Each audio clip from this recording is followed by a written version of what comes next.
வீடியோக்குள்ள போறதுக்கு முன்னாடி சேனலை சப்ஸ்கிரைப் பண்ணுங்க, பக்கத்துல இருக்க பெல் பட்டனை பிரஸ் பண்ணுங்க, கிளிக் பண்ணி சேவ் பண்ணிக்கோங்க.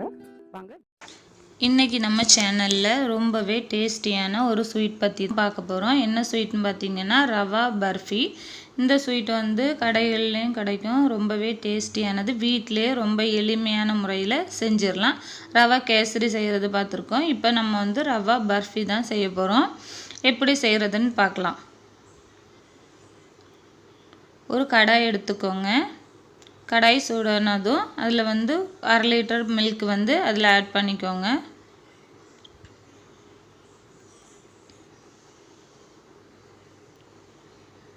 பால் வந்து நல்லா கொதிக்கணும். நல்லா கொதிக்க விட்டுருங்க.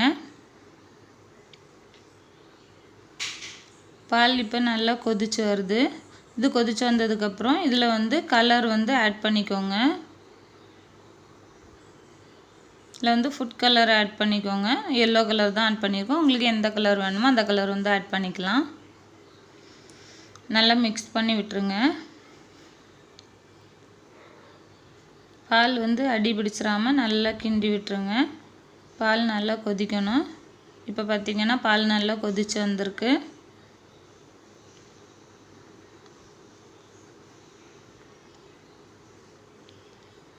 பால் கொதிச்சதுக்கப்புறம் அதை மாற்றிடுங்க. இப்போ நம்ம ஒரு பேன் எடுத்துக்கோங்க. அந்த பேனில் வந்து 3 டேபிள் ஸ்பூன் நெய் விட்டுக்கோங்க.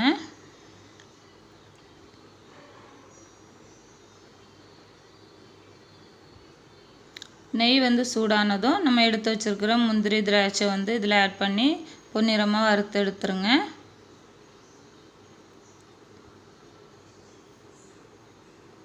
இப்போ அதை ஒரு பாத்திரத்தில் மாற்றி எடுத்து வச்சிடலாம்.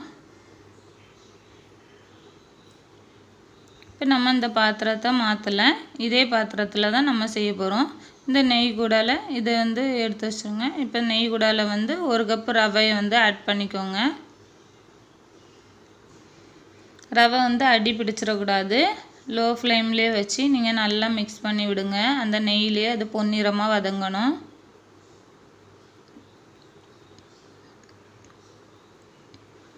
அது கிண்டி விட்டுட்டே இருங்க. ரவை வந்து நல்லா வறுபடைக்கு தொடங்கிடுச்சு. இன்னும் நல்லா பொன்னிறமாக வறுக்கணும். அதனால் கைவிடாமல் அப்படியே வறுத்துட்டே இருங்க. கொஞ்சம் நீங்கள் கூட்டி வச்சாலும் அது வறுபட்டு கரைஞ்சிரும். இப்போ வந்து நம்ம காய்ச்சி வச்சுருக்கிற அந்த பாலை இது கூடால விட்டு நல்லா மிக்ஸ் பண்ணி விடுங்க. இதையும் நல்லா லோ ஃப்ளேம்லேயே வச்சு நல்லா கிண்டி விட்டுட்டே இருங்க. ஏன்னா கொஞ்சம் நீங்கள் கிண்டாமல் விட்டிங்கனாலும் அடி பிடிச்சிரும், கரைஞ்சிரும். அதனால் நீங்கள் வந்து கறியை விடாமல் நீங்கள் கிண்டி விட்டுட்டே இருங்க. ரவை வந்து இந்த பாலை வந்து நல்லா அப்சர்வ் பண்ணி நல்லா மெலிசாக வந்து அது வதங்கிரும். அது வரைக்கும் நல்லா வதக்கி விடுங்க.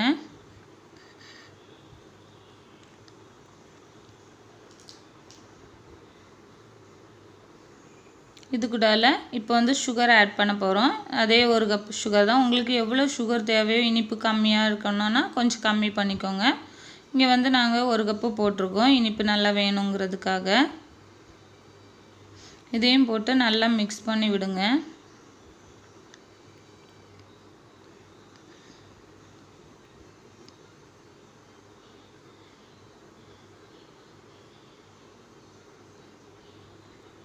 இப்போ நல்லா இலகி வந்துடுச்சு. இலகுனதுக்கப்புறம் நல்லா கைவிடாமல் கிண்டி விட்டுட்டே இருங்க.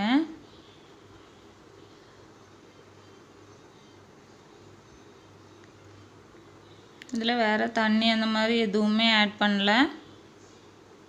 இப்போ நீங்கள் நல்லா கிண்டி விட்டதுக்கப்புறம் பதம் வந்ததும் நீங்கள் வறுத்து வச்சுருக்கிற முந்திரி திராட்சையை ஆட் பண்ணிக்கோங்க. ஆட் பண்ணி நல்லா மிக்ஸ் பண்ணி விடுங்க. உங்களுக்கு நெய் ஸ்வீட்ஸ் பிடிக்கும்னு சொன்னால் இதில் கூட இந்த டைமில் கூட நீங்கள் நெய் ஆட் பண்ணிக்கலாம். ஆட் பண்ணி நல்லா மிக்ஸ் பண்ணி விட்டுருங்க. இல்லைன்னா நெய் போதுங்கிறவங்க அப்படியே விட்டுருங்க. நல்லா மிக்ஸ் பண்ணி விடுங்க.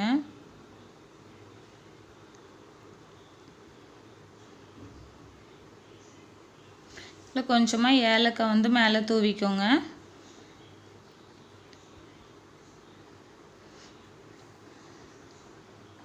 அடி பிடிக்காமல் இன்னும் நல்லா கிண்டி விட்டுட்டே இருங்க.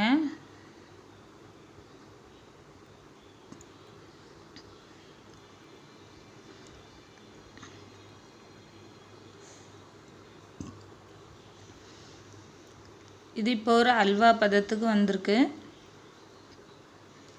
இன்னும் நல்லா மிக்ஸ் பண்ணி விட்டுட்டே இருங்க, கிண்டி விட்டுட்டே இருங்க.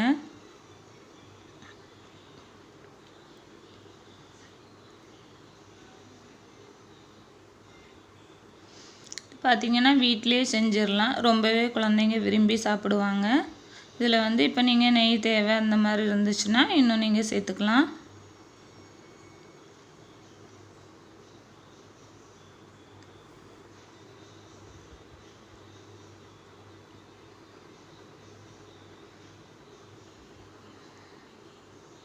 இப்போ ஒரு அல்வா பதம் கேசரி பதத்துக்கு கொஞ்சம் வந்திருக்கு. இன்னும் நீங்கள் நல்லா கிண்டி விடணும். நம்ம இப்போ பர்ஃபி தான் செய்ய போகிறோம்.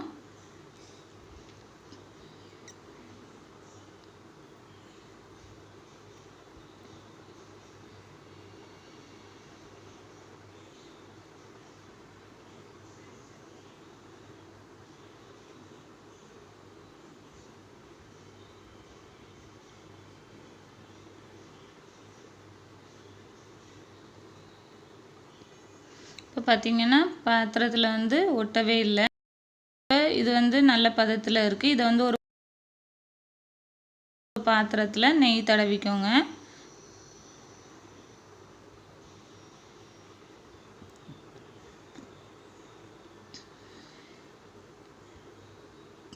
நெய் இல்லை உங்களுக்கு ஆயில்னா ஆயிலை கூட தடவிக்கலாம். எல்லா இடமும் நல்லா மிக்ஸ் பண்ணி விட்டுருங்க.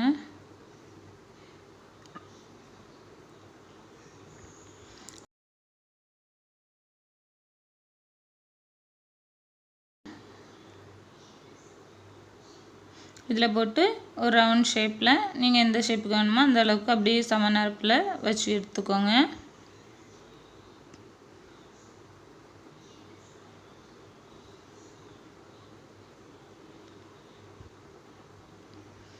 இப்போ வந்து ரவை பர்ஃபி நல்லா ரெடி ஆயிடுச்சு, நல்லா மிருதுவாயிடுச்சு. இதை வந்து ஸ்லைஸ் பண்ணி கட் பண்ணிக்கலாம்.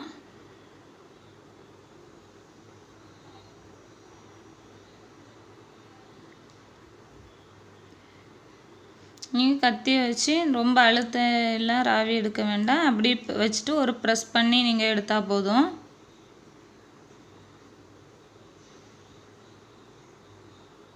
உங்களுக்கு எந்த ஷேப்பில் வேணுமோ அந்த ஷேப்பில் நீங்கள் கட் பண்ணி எடுத்துக்கலாம்.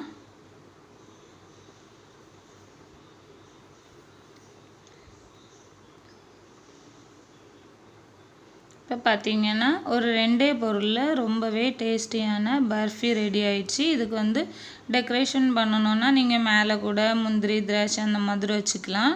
நாங்கள் வந்து செரி சிரப்பு தான் ஆட் பண்ணியிருக்கோம் ஒரு ட்ராப்.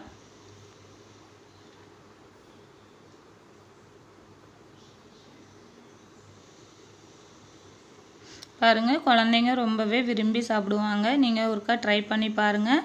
இந்த வீடியோ உங்களுக்கு பிடிச்சிருந்துன்னா கீழே கமெண்ட் பண்ணுங்கள். Thank you friends.